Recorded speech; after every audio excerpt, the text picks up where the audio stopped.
요한복음 1장 26절에서 29절 말씀, 또 이사야 53장 1절에서 6절까지의 말씀, 이 두 본문을 가지고 함께 은혜를 나누고자 합니다. 먼저 요한복음 1장 26절에서부터 29절까지의 말씀입니다.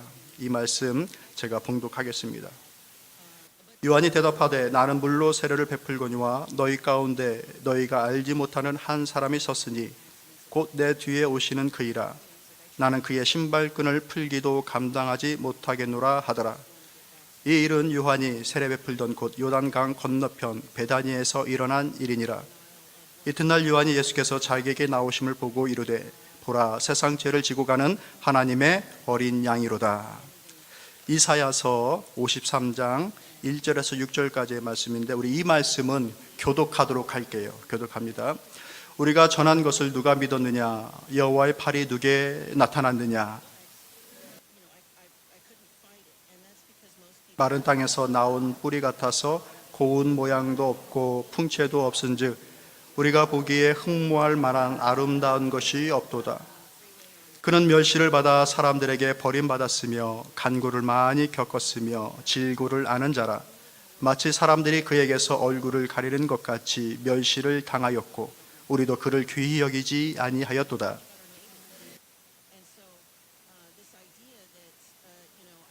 우리는 생각하기를 그런 징벌을 받아 하나님께 맞으며 고난을 당한다 하였노라. 그가 찔림은 우리의 허물 때문이요 그가 상함은 우리의 죄악 때문이라. 그가 징계를 받음으로 우리는 평화를 누리고 그가 채찍에 맞음으로 우리는 나음을 받았도다. 우리는 다 양 같아서 그릇 행하여 각기 제 길로 갔거늘 여호와께서는 우리 모두의 죄악을 그에게 담당시키셨도다. 아멘. 지난주 저는 여러분과 함께 사도 요한이 증거하는 예수 그리스도에 대하여서 말씀을 나눴습니다. 그래서 요한은 예수 그리스도를 증거하기 위하여서 첫 장에서 예수 그리스도께서 어떤 분인지에 대해서 먼저 결론적으로 얘기를 하고서 요한복음을 시작하였다라고 얘기를 했어요. 기억을 나십니까? 예수 그리스도는 우리의 생명이며 우리의 빛이 되십니다. 믿으십니까? 생명이 없으면 우리는 아무것도 아닌 것처럼, 또 빛이 없으면 아무것도 할 수 없는 것처럼, 예수 그리스도가 없는 믿음 생활은, 교회 생활은 아무것도 의미가 없는 포장이며 껍데기에 불과할 수 있다라고, 아니 사실 그러하다라고 말씀을 드렸어요. 예수 그리스도께서 계시는 것이 우리 안에 있는 영적인 생명입니다. 예수 그리스도께서 계셔야 우리가 믿음의 길들을 바라보며 갈 수 있습니다. 그러지 않으면 어두운 방에서 더듬더듬 거리는 그런 신앙생활을 할 수밖에 없어요. 그러면서 이제 요한은 이것을 자기의 말로만 증거하는 것이 아니라 제3의 인물들을 세워서 객관적으로 예수 그리스도에 대하여서 증거하기 시작합니다.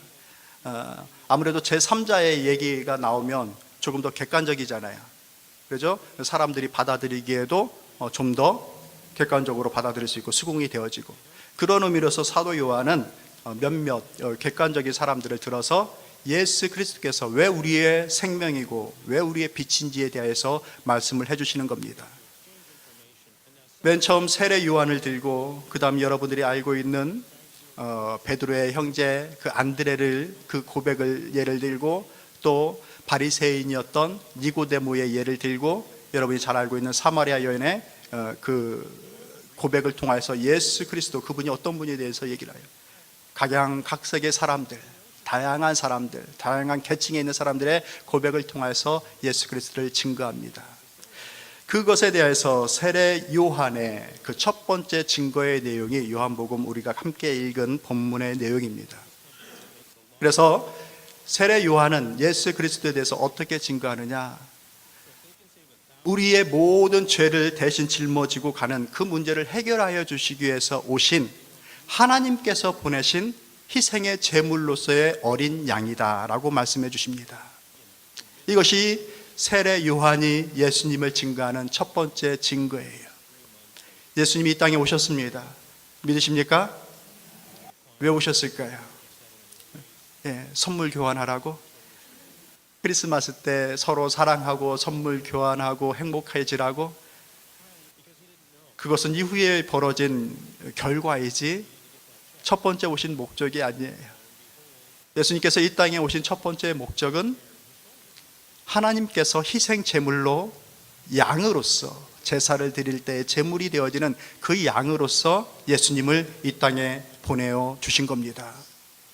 그 구체적인 그 희생 양으로서의 모습이 두 번째 본문이 되었던 이사야서 53장의 말씀이 그 구체적인 희생 양으로서 예수님께서 행하셨던 일의 모습입니다.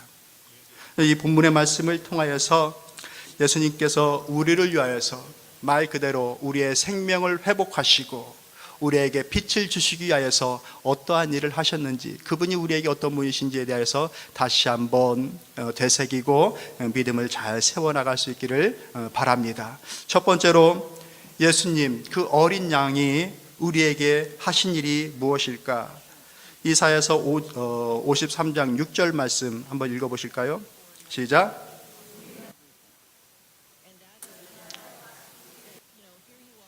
여호와께서는 우리 모두의 죄악을 그에게 담당시키셨도다.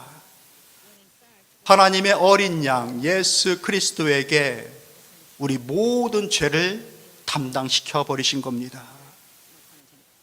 죄의 삭은 무엇입니까? 사망입니다.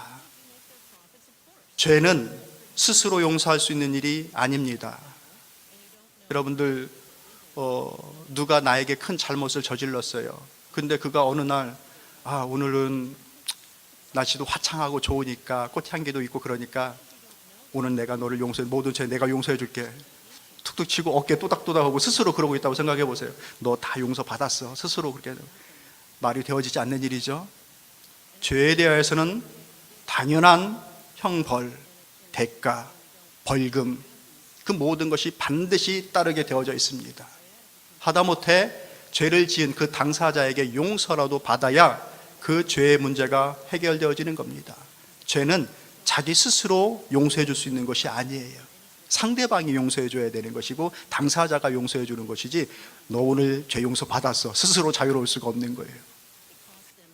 그 모든 죄의 문제들이 우리 모두에게 있었다라는 것이죠. 그런데 그 죄의 문제를 하나님께서 어린 양을 보내시고 우리 모든 죄를 그에게 담당시키셨도다.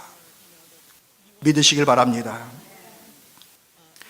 그러니 하나님께서 회복하여 주시는 영원한 생명, 믿음의 길에 대한 그 빛, 이것을 회복하는 그 모든 일들은 예수 그리스도의 은혜를 통하여서 이루어지는 일입니다. 나의 공로, 나의 의, 이것을 통해서 이루어지는 일들이 절대 아니라는 얘기입니다. 참으로 감사한 것은 하나님께서는 예수 그리스도를 통해서 우리 모든 죄를 그에게 담당시키시고 예수님께서 대신 그 모든 형벌의 대가를 우리에게 적용하여 주셨습니다. 나는 아무 공로가 없는데 예수 그리스도의 은혜를, 예수 그리스도의 공로를 우리에게 적용시켜 주신 거예요. 할렐루야. 이것이 복음입니다. 그래서 은혜이고 그래서 감사입니다. 하나님 앞에 감사합시다. 은혜로 이 모든 것들을 고백하고 감사함으로 하나님 앞에 서는 사랑하는 성도 여러분 다 되시기를 주님의 이름으로 축복합니다. 4절 말씀, 이사야서 53장 4절 말씀 한번 읽어볼게요. 여러분들 4절은 없습니다. 5절만 있는데 제가 4절을 읽고 5절을 여러분들 읽어볼게요. 그는 실로 우리의 질고를 지고 우리의 슬픔을 당하였거늘 우리는 생각하기를 그는 징벌을 받아 하나님께 맞으며 고난을 당한다 하였노라. 5절.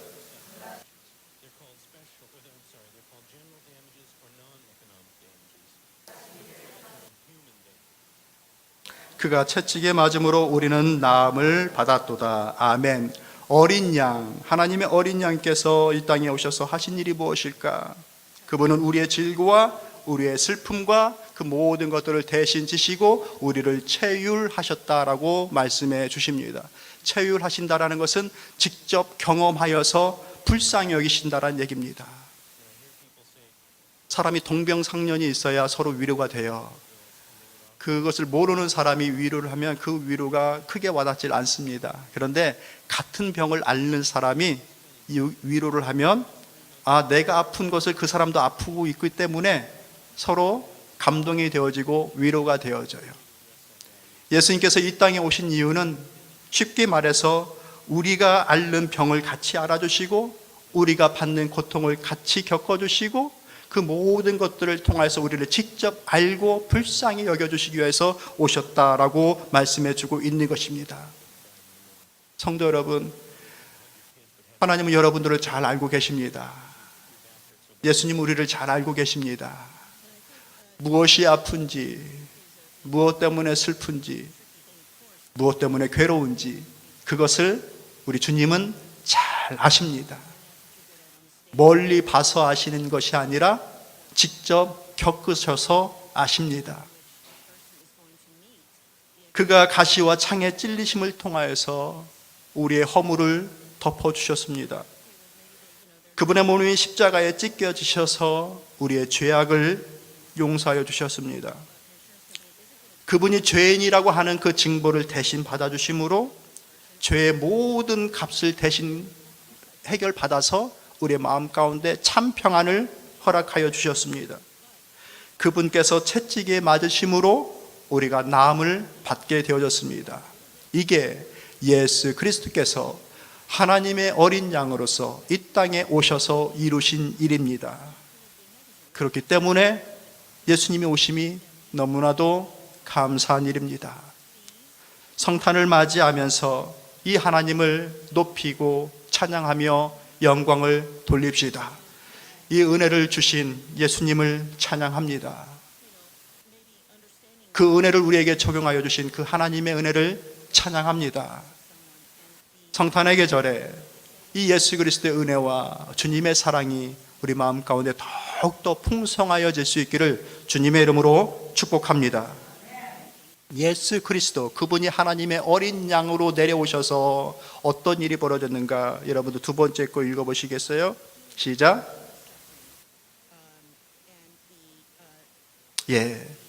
예수 그리스도는 존귀하신 분이십니까? 아닙니까? 저도 알고 여러분도 아시죠? 세례 요한이 고백을 하는 겁니다. 본문 29절이죠. 1장 29절. 이튿날 요한이 예수께서 자기에게 나오심을 보고 이르되 보라 세상 죄를 지고 가는 하나님의 어린 양이로다. 27절의 말씀에 나와 있네. 곧 내 뒤에 오시는 그이라 나는 그의 신발끈을 풀기도 감당하지 못하겠노라 하더라. 예수 그리스도와 나를 비교하면 나는 예수님의 신발끈조차도 풀 수 없는 사람입니다 라고 얘기를 하는 겁니다. 실제로 세례 요한은 그 당시에 가장 종교적인 영향력을 발휘하던 사람이었는데 예수님께서 오시고 난 이후에 그의 제자들을 아무런 그 제재 없이 예수님께로 가는 제자들을 다 보내어 줍니다. 그게 베드로의 동생 안드레가 첫 번째 그랬었고, 그러면서 요한복음 3장에 가보면은 그는 흥하여야 되겠고 나는 쇠해야 된다, 이것이 당연한 일이다 라고 하면서 그 모든 것들을 받아들입니다. 왜냐하면 자기가 아무리 사람들에게 존경을 받고 큰 영향력을 발휘한다 할지라도 예수님과 비교하여서는 자기는 절대 비교할 수 없는 존재라는 것을 너무 알고 있었던 것이죠. 그래서 그의 고백이 진실된 고백인 거예요. 신발끈 하나 풀어줄 수 없는 존재이다. 그 앞에서는 그렇게 얘기를 하는 것입니다. 여러분에게 예수님은 어떤 분이십니까? 그런 분 맞습니까? 그런데 이사야서 53장 2절 3절의 말씀을 보면 이렇게 되는 거예요. 여러분들 읽어보세요. 시작. 마른 땅에서 나온 뿌리 같아서 고운 모양도 없고 풍채도 없은즉 우리가 보기에는 흠모할 만한 아름다운 것이 없도다. 그는 멸시를 받아 사람들에게 버림을 받았으며 간고를 많이 겪었으며 질고를 아는 자라. 마치 사람들이 그에게서 얼굴을 가린 것 같이 멸시를 당하였고 우리도 그를 귀히 여기지 아니하였도다. 아멘. 여러분들은 예수님을 어떻게 여기십니까? 존귀한 분입니까? 이렇게 멸시받아 마땅한 분입니까? 존귀한 분입니다. 그런데 이 말씀, 이 두 가지의 본문의 말씀을 보면은 너무나도 큰 차이, 큰 간격이 있다라는 것이죠. 요한의 고백 속에는 신발끈조차도 풀 수 없는 그렇게 존귀한 분인데 이사야서에 나온 예수님의 그 당하신 일들을 보면은 이처럼 사람들에게 멸시를 당하고 그분에 대하여서 받을 수 있는 모든 것들이 하나도 없는 연한 순처럼 금방 부러질 것 같고, 마른 땅에서 자라는 줄기처럼 아무 볼품없이 그 마른 생기 없는 줄기 같고, 그런 모습으로 사람들에게 비춰지고 그렇게 고난을 당하시고 가셨습니다. 왜 이렇게 하셨을까? 이유는 딱 한 가지예요. 그 백성을 구원케 위함입니다. 그 백성에게 생명을 주기 위함입니다. 그 백성에게 빛을 주기 위함입니다. 그러게서 그분은 존귀한 그 모든 것들을 내려놓고 친히 이 땅에 낮은 자로 이렇게 오신 것입니다. 출생에 관련하여서 그는 왕궁에서 태어나지 않았고, 자라나는 과정 속에서 예루살렘 수도에서 자라나지 않으셨고, 다른 사람들 앞에서 삶과 비교할 때에 존귀함이나 부유함을 가지고서 살지 않으셨습니다. 왕궁에서 나오시지 아니하시고 그분은 구유에서, 말구에서 태어나셨고, 저 시골 나사렛에서 자라셨고, 사람들에게 이처럼 세리들과 죄인들과 함께 버치 되어져서 살아가는, 오히려 그들과 함께 그런 취급을 당하는 그 같은 삶을 사셨습니다. 왜 그렇게 하셨을까? 그 모든 것들이 우리의 구원함에, 생명 주심의 목적이 있다라는 겁니다. 이것을 믿는 바른 믿음이 예수님을 바르게 대하고 그 예수님 앞에 바르게 신앙생활하는 믿음의 태도가 여러분 가운데 있기를 권면합니다.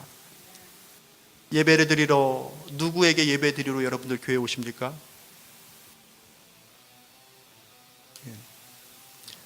목사가 설교 잘하는 그거 들으러 오십니까? 그건 아니시죠? 우리 하나님께 예배 드리러 오시죠? 예수님의 은혜에 감사해서 예배 자리로 오시는 것이죠? 그 마음으로 그렇게 교회를 오는가? 그렇게 그런 신앙의 태도를 가지고서 예배를 드리는가?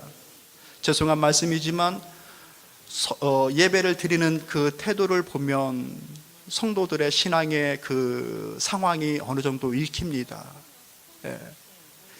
예배가 하나님께 대한 우리의 자세이고 태도예요. 바로미터예요. 바로 멸시함을 받아도 되는 그런 존재가 아니라, 예수님이 멸시함을 받았던 이유는 우리를 구원하기 위해서 멸시함을 받았다는 것이지, 그분 자체가 멸시함을 받아도 되는 존재가 아니란 얘기입니다. 그분은 지극히 존귀하고 찬양받기 합당하고 영광과 감사를 받기에 합당하신 지극히 높으신 하나님이십니다. 그분을 인정하고 그것을 알고 하나님 앞에 예배를 드리는, 감사하는 사랑하는 성도 여러분들 다 되시기를 바랍니다.